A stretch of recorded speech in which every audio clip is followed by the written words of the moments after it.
Hello, I'm Isaac. And I'm Laurie, and we're in a band called Slaves. And we're hanging out on Front Row Live with Rob. You guys put a killer performance. I think I feel like it's always hard to be opening a festival. But there was a big crowd for you guys already. There was people excited to come and see you guys tonight.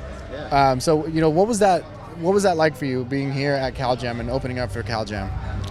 Yeah, it was good. There was more people than I was expecting, but we'd have performed the same regardless. Yeah. But it was sick. We were happy. Now your stage show is just like incredible, and it's only two of you on stage. How are you guys able to keep that kind of dynamic as if there was a full band on stage, but it's just the two of you guys giving all the energy that you have? loads of different types of songs I think helps. Like we like to make the set sort of go up and then down and around. I don't know, it's just what we do, and so we're not used to it being any different. Just full throttle all the time. Right. And one thing I noticed is your guitar is not wireless. You're connected, but you're bouncing around back and forth. Like, what is your reasoning behind that? Why do you choose not to be on wireless? I just don't think it looks very good. And we play like a lot of mixture of shows, like small and big.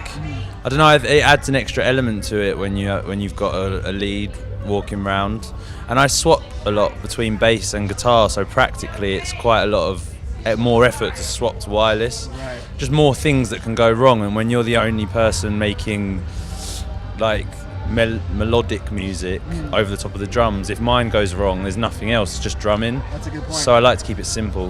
That's a good point.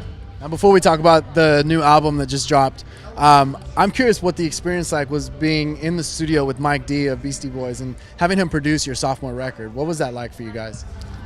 Yeah, Weird. it's just really Mind-boggling. weird. I still feel weird when people talk about it now. Really? Like, Our yeah. friend, which is bizarre. It was like eye-opening as well, just to have someone with that experience talk to you about stuff. And he taught us a lot about like pre-production and sort of pulling songs apart and working out. Yeah, it was a great experience. As far as like going into the studio with him and the production, like how did he kind of challenge you guys on this record? And what did he have you guys do something different? Did you guys step out of your element when you guys were working with him? I think so. Yeah, just like I said, the pre-production, just making us play him all the songs and pull them all apart. I don't know. It was ages ago now, so I don't remember it as much. Now talk to me about the new album that just dropped, your third record. How different is this album to you guys, and how do you guys feel you evolved on this record? I feel like we really explored proper songwriting on this record, whereas before we kind of sort of done everything our own way and just sort of smashed it out. We actually like pushed ourselves And to places we've production. never been before. We wanted the songs to sound the way that they sounded to us in our heads. We didn't just... A lot of the time there was more time constraint. We took longer over recording it this time. So if we weren't happy with the way a guitar sounded, we stopped, played all my guitars, all my amps, got more amps out and kept trying to kept going until we found the sound. Yeah. And it meant that sonically the record is something we're way happier with. And percussion and drums and vocal mics and everything. We got a bit geeky, didn't we? Yeah.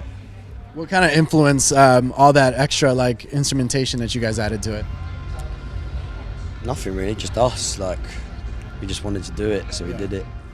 When you guys, you mentioned like you got deeper with the songwriting this time around. Like, how did you guys kind of expand your songwriting? What did you guys do to make your songwriting better than it was before?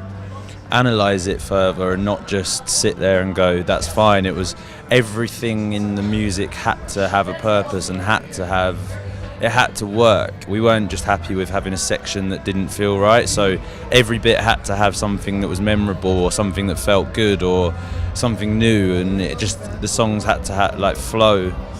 It's hard. It's like I can't explain to someone what goes through your head, but it was like a light bulb went off and was like, I get it now. This is what we need to do, and I think the evidence is the songs. Now, do you feel like this record kind of helped you guys discover the sound and who or what Slaves is all about? No, what I think this record is like our attempt to match sonically our live show, because we won't always play this record live. It's our live show is the thing that we love, and this record was a way for us to try and capture the imaginations of more people. Some people just need something they can sing along to or dance to, and that we want to use it to get them in front of us and then go, this is what we're fucking about. Because all those songs, we love them, but the stuff we enjoy doing the most is going out and just thrashing it out. And as far as the producer, who did you guys work with on this record? We worked with a guy called Jolien Thomas who did our first record, and he went Royal. off. Oh, sorry. Yeah, he went off and done a load of stuff after that. We were kind of like, he was our first like proper producer, and we were his first proper band. And then we went off, and he did loads of stuff. He did Royal Blood's record. He worked with U2, like, so we both sort of went around the block a bit, and then came back together, and it really sort of worked. Yeah. Now, with your new experience and then his new experience, like when you guys came to the studio, like how much different was that? Like, did it, like, was he teaching you things? You guys were teaching him things? Like, what was that like? We were just open to it. I think like a producer is something really worthwhile if you're willing to let someone produce you. I think with us, there's always been a lot of tension in the studio, and with Mike, maybe we could have absorbed more of his lessons, but in honesty, we weren't ready to have someone tell us what they thought. We just wanted to do it all ourselves, which is also important for young bands. You've got to know what you want, and you've got to do what you want to do. But this time, we like embraced his opinion, and we try things out. The biggest thing I would say to anyone about songwriting, studio work, just try it out. You can always hit delete at the end, but being stubborn and saying I'm not going to try it was what was letting us down, and we were being very stubborn in the past.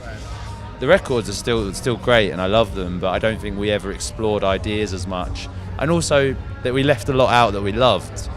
Simplifying the guitar is actually a hard thing to do, because you want to show off, you want to put your licks in, but it was like, oh, actually, it doesn't need it. Just play straight chords and it sounds better. Yeah.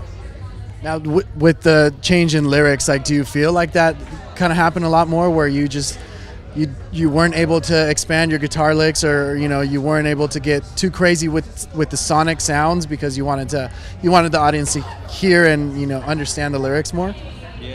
Yeah, definitely. Yeah. It's important to let each other breathe. So like Isaac's vocals and my guitar have to complement each other perfectly. That's like that's the key element to being in a two-piece. Not just both shouting and both going full on all the time. If it doesn't, it's what's right for each song and what's right for us at that point. And it's always changing. We might put out a classical piano album next. That'll be a little bit interesting, right? Who knows? I would love to hear what producer would jump in on that one.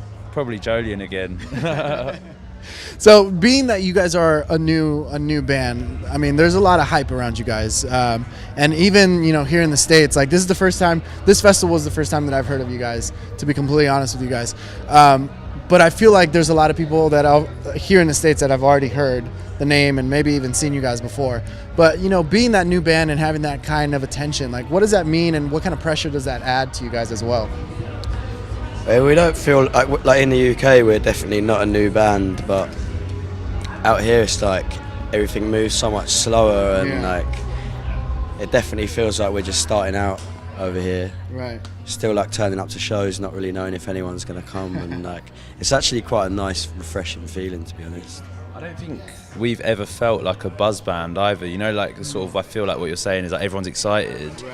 We've got our feet like firmly planted on the ground, and nothing has ever happened that quickly for us. In our world, it's always been like one small step at a time, one big investment, or like doing like, so we're really grounded, and just our families keep us rooted to the floor. So it's not, we don't believe the hype, do we? At all. Now, speaking of that hype, there's another artist from the UK. His name's Youngblood. Are you guys familiar? I don't really know. Everyone seems to think we're friends, but I'm not really. We haven't met yet. I know the name, but I don't. He's here at this festival, so hopefully you guys can do that here. But he was excited to. I actually ran into him during your set, and he was excited to watch you guys because he's been a fan of you guys as well. So it's kind of cool when other artists that already are blown up, whether it's in the States or back home in the UK, like you guys are kind of helping each other out and promoting each other. Sick. Yeah, it's all about that. Idols are the main one for us. Just like they're like Idols and Shame. There's like there's a punk scene evolving in the UK that's like people are starting to pay attention to. Yeah, lately there's been a lot of bands from the UK that are just kind of taking over. Yeah. So that's kind of cool. I don't know what you guys are eating, what's going on back home. We're back. We're pissed off. So back to this album, like what do you feel like there was a specific song on this record that kind of challenged you guys the most, and if so, which track was it? Acts of Fear and Love. The title track. In like the song that shaped the album was Photo Opportunity. That was the first track we wrote, and it laid a precedent down to where we wanted to go. But Acts of Fear and Love was a song that we wrote, and we couldn't work out how to make it work. Right. It was like we both knew in our heads how to do it, but between the two instruments in a practice room, it just wasn't. But we knew where we wanted to take it, and it's the first song we've ever had to start recording without fully knowing how to do it, and that was a really weird process, wasn't it? You have anything to add to it? No, I agree with all of the above. It's sort of like that's where like we're evolving as songwriters though, is that we can discuss ideas more than having to we used to have to play through, and whereas now I think it's starting to like grow in our minds, like you know what you want to do, and yeah. Now you guys are here in the States for Cal Jam. You guys are currently on tour as well. What else can we expect for 2018 for Slaves? We're like a week into like a 70-something date tour, so we're just going to play a shitload of gigs. Nice. And then it's Christmas time. More music videos. We've got a couple more coming out. If you're not familiar with our music videos, that's a great place to start. So there's going to be some of them. Just keep going. We're writing again. We're just always on.